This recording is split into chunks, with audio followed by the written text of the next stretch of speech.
What is going on, everybody? How we all doing? And welcome back today to the F1 2016 career mode with Red Bull Racing. I'm going to kick things off today in today's episode. It's the Spanish Grand Prix, but before we get into that, we've got a little bit of feedback from the season so far as far as research and development goes. We've not been the best. Ferrari's done the best. We've been sort of mid-table as far as progress goes, which isn't too bad, but it's not ideal either.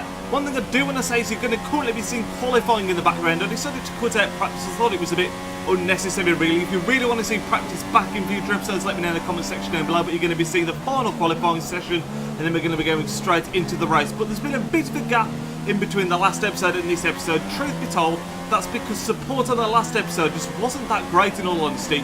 I've decided to pick the series back up again. If you do really want to see this continue, make sure to leave a big thumbs up on the videos, leave some comments down below.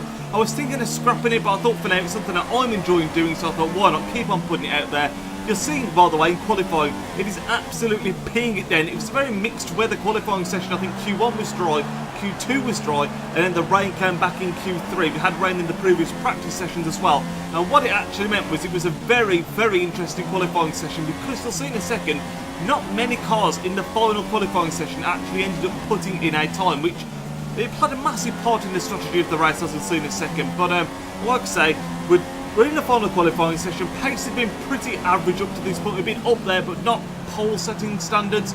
As far as the practice objectives went, we managed to get the qualifying pace one and the track acclimatisation one as usual. So we got the usual two, still not able to get tyre management. But like I say, because I've been showing the sort of same thing almost in every single episode so far, I didn't think there was any need for it. And it would also allow not only a slightly shorter video, which I thought was good, but it also allowed me to show a bit more of the racing itself, which I thought would be pretty cool. But you've seen the final qualifying lap here. It's not the tidiest, it was wet, I was struggling in the conditions.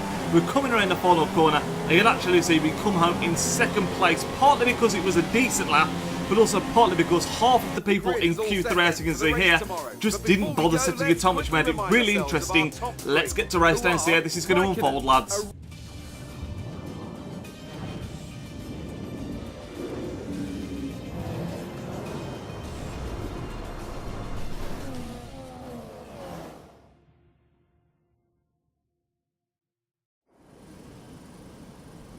What does the Spanish Grand Prix have in store for us today, I wonder? I hope we see some tight wheel-to-wheel action down the main straight, circa Mansell and Senna way back in '91, or maybe we'll have a more strategic race here on a track where overtaking can be difficult. Kimi Raikkonen's perfect lap yesterday sees him start from pole position, and a Red Bull alongside. Looking down the rest of the grid, we have Ricciardo, Rosberg, Fernando Alonso, and Vettel, Button, Kvyat, Hamilton, and Carlos Sainz, Massa, Bottas, Nico Hülkenberg, and Perez, Gutierrez, Grosjean, Jolyon Palmer, and Kevin Magnussen, Nasser and Ericsson, Pascal Wehrlein, and Rio Haryanto completes the grid. And with lights out just moments away, it's time to go down to the track. So lads, we are sitting on the grid just before the start of the Spanish Grand Prix Catalonia. You can see we've got our two strategy options for today's race. Always going to be going for the shorter one now. We've realised in sort of previous races the shorter one always seems to work out a lot better in the long term of the race. But we're at the lights out stage now. Can we get a good start to the Grand Prix? We do indeed get a pretty decent start off the line, coming in on Raikkonen.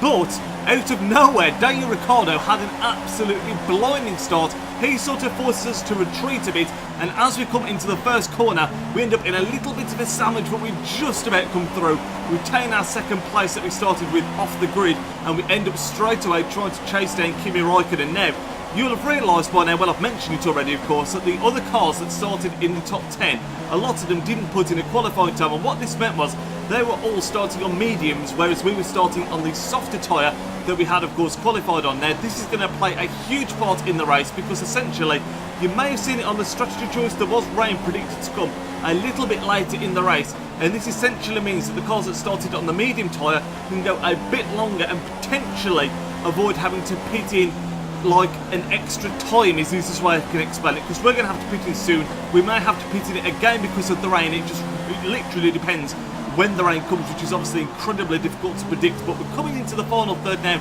of the first lap. Kimi Raikkonen is still in the lead. We weren't quite able to pass him. We got really close to him a couple of times, but never close enough to really make the pass. We've still got heat coming from our backside, as wrong as that sounds, when paying Ricciardo, but we're holding him up. We're holding him up as well. You can see we do get a pretty bad run out of this sort of penultimate corner here, going a little bit wide. Raikkonen pulls away a little bit, and that gives Ricciardo the chance to really reel us in and give us a solid run going into the first corner. If we had DRS on now enabled, of course we don't get that until the second or third lap, we would be in serious trouble. But even with that, you can see Ricciardo drafts up behind us, tries to make the pass, but we had a really nice outside line and managed to retain our second place position. But Raikkonen at this point has pulled away a little bit, and you can see now we jump forward to lap 3, and he is well and truly pulled away at this point. He's sort of got probably a 2-second gap. We come into the pits, we actually take out the little marker there before we turn into the pits. Didn't cost us too much time, thankfully, but this is where the strategy that I was referring to just comes into massive play, because a lot of the cars now are going to be staying out. Even Raikkonen, who was also on the soft tyre, I believe, tried to make the most of his tyres, tried to get them going and going and going, which is something we did in the last race, but I decided to go with what the team has suggested. Pit in, get the fresher tyres. They were struggling a little bit at the time, I must admit. We didn't do fantastic with them, because in one of the qualifying sessions we actually accidentally went out in the softs in the rain, which wore them down a bit too much. But we're jumping forward now to a couple of laps in, a future laps, so we're currently sitting in, is it 17th position? 17th position, yeah. We picked up a few places from where cars have pitted in. This is the first time there where we come up behind a bit of a snake, if you like, on the track, where it was a few back markers that we needed to pass as quickly as possible, and I think we did a fantastic job here. At one point here, we're passing car after car and not a wasted corner, getting one car in each turn. We come up behind Felipe Nasser here. We have, of course, got the DRS at this point as well. Activate the DRS. We've got a much quicker car than him anyway, and we managed to take a pretty bold move down the inside. Coming up now behind, who is it? Magnussen now. Next driver in the way is Magnussen. And like I say, we seem to struggle a bit in this last sort of third of the race, actually.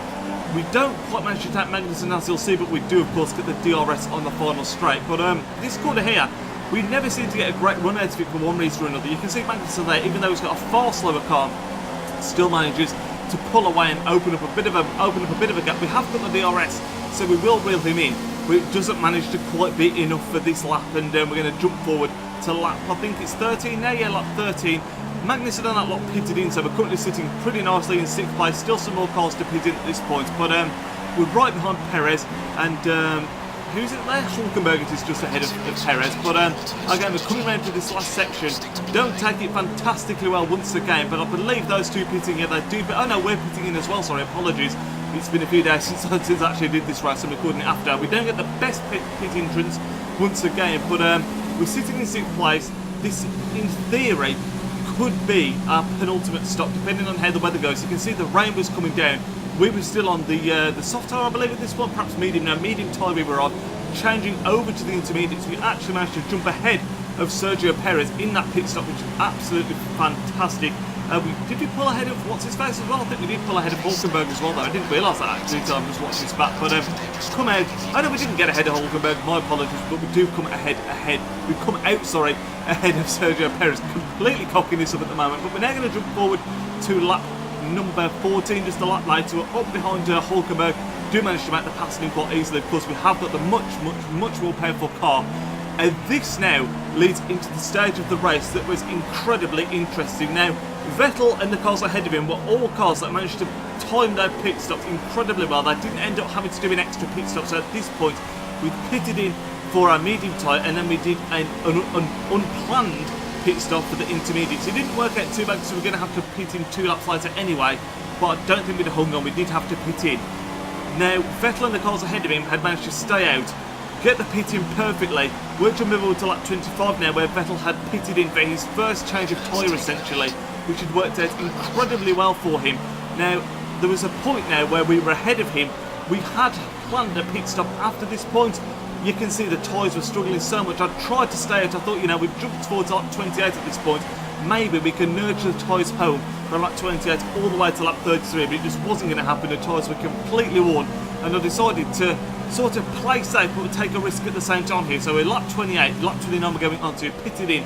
I decided to change to the wet tyre, thinking that the track was getting worse. Maybe if we were on the quicker tyre, which no one else was on at this point, get on it early, and perhaps at this point we could completely just reel in Vettel before the end of the race.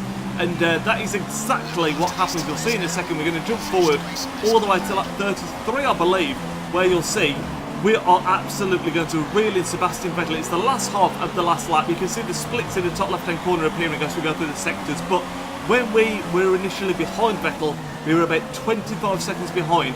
We reeled him in so much. It was absolutely ridiculous. You can see the splits going up in the top left. I think at this point we're about 5 seconds off him. Now bear in mind we'd only had like 3 or 4 laps to go. From 25 seconds down to 5 seconds is absolutely ridiculous, the amount of pace we were reeling in on. Yeah, it's 5.9 seconds we're behind him at this point, but as I'm sure you can imagine, we just didn't have enough left of the race to catch up to him. If we'd have had one more lap on this race, we would have caught him up, no questions asked, because the wet tyre that we were on was 1,000 times quicker than the intermediates that Vettel was on at this point. But unfortunately, we will be coming home in 4th place.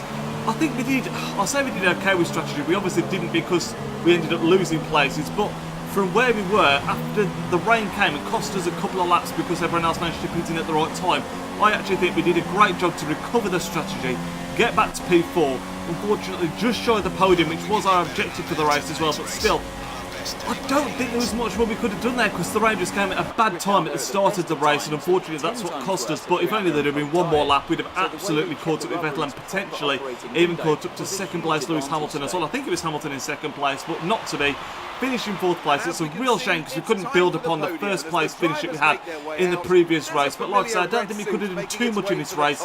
Kind of unavoidable in my opinion. We could have not done a time in the final qualifying session, but that's just something that never crossed my mind essentially, and that is, I suppose, what cost us in the long run. Sorry, but this is going to round up this race, lads. I hope you all did enjoy it. Like I say, if you do want to see this series continuing, make sure to leave a big thumbs up. Really appreciate the support on this video because, like I said, the last one didn't do too great. So let me know let me see some love and support on this video. It'd be really appreciated. I will speak to you all in the next video, which could be tomorrow or it could be on Sunday. I'm not quite sure how it's going to go yet. But either way, have a fantastic weekend. Have a fantastic night. I will speak to you next time. Nidge out. Yo, he's Nidge, plays with big games and player reviews are getting insane. He entertains while he elevates, his video quality resonates. On career mode, he got lots of vids uploading off and he's rocking it. He's got the confidence in all his commentaries. Videos range, they often vary. Got Need for Speed and a road to glory. Just watching vids and you know the story. The content is underrated, I'm understating, so don't ignore the like and subscribe button to support the channel that keeps running. It takes 1 second, like it's free, it costs nothing. Peace.